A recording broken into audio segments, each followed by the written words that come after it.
Всем привет! Хочу показать, что случилось с побелкой после дождей.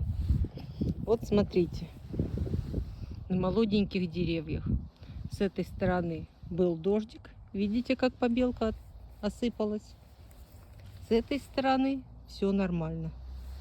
Вот дерево, которое не молоденькое, на нем все нормально держится. Вот тебе и прилипатель добавляла, и там в белочке и краска, и все прочее. Вот смотрите как. Вот это моя Точесан.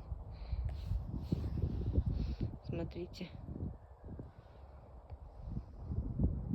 Идет. Так что сажать можно и не бояться заморозков весной.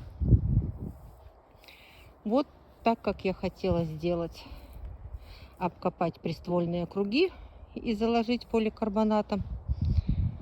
Вот я пол огорода сделала. Посмотрю, как будет. Удобно мне обкашивать вокруг или нет.